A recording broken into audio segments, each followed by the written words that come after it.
It's a validation that what we're doing is working, and I certainly don't think after a good run of kind of 6, 7 or 8 games that I need a defeat to refocus me. I want to kind of keep that wave of momentum going and keep pushing forward, but I can understand why you'd ask the question. And looking at Hearts, what are you expecting from them, obviously being at home on Saturday?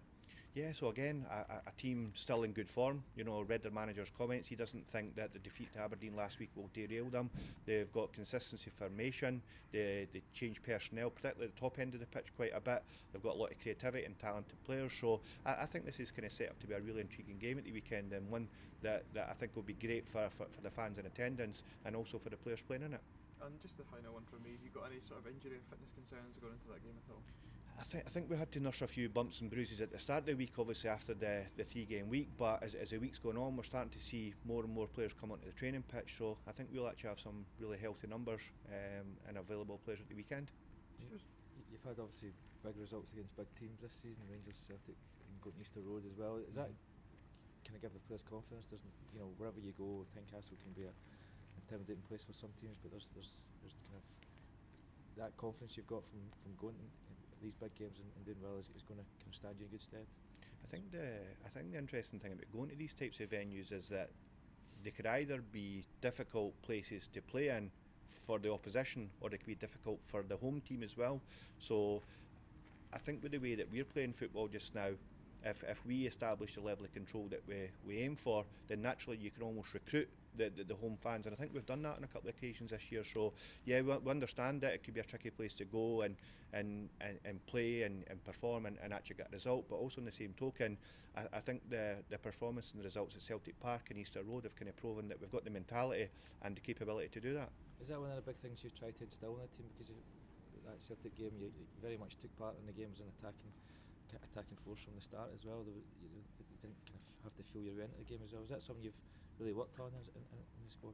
Yeah, I think so, and I think in Celtic in particular, if you actually look at their pressing intensity and how they like to counter press you, naturally you can either clear the ball when they counter press you, and then there's a risk that you'll lose the ball, or you can actually play in the pressure and combine, and when you come through the pressure, then naturally space opens up. So when you go to these types of places, you're asking the players to be brave, you're asking them to play with a little bit of clarity and also to play in a little bit of pressure, and just know that's something that I'm asking them to do. So if it doesn't come off, it's essentially on my shoulders. But that's the way that we train every day. That's the level of responsibility that we put on the players, and thankfully we've got a number of players that actually like to play football that way. Well, just with the league positions, and obviously apart from the defeats last week for the teams that good runs you've been on, it's got the air of a real big game, isn't it? Is that what you're trying to do with Dundee United as well? Make sure every game was a big game for Dundee United because of where you are in the league and because of the stature of the club as well. Yeah, I think so, and it's one thing that even internally that's been kind of fed back to me is that every game feels important this year, and I think it should feel important. You know, we don't want to miss opportunities to go and again give the fans representation who are kind of turning up in their numbers to support us, and also the work that we're doing on the training pitch. So I think every single day we're training, you know, with a view to delivering a game plan. Therefore, we don't want to miss opportunities not to perform well, and if we perform well, the chances are that we'll heighten the probability of getting a result, because I think we've got a lot of quality players in there. There's healthy competition, and the players are kind of confident in terms of what they're being asked to do.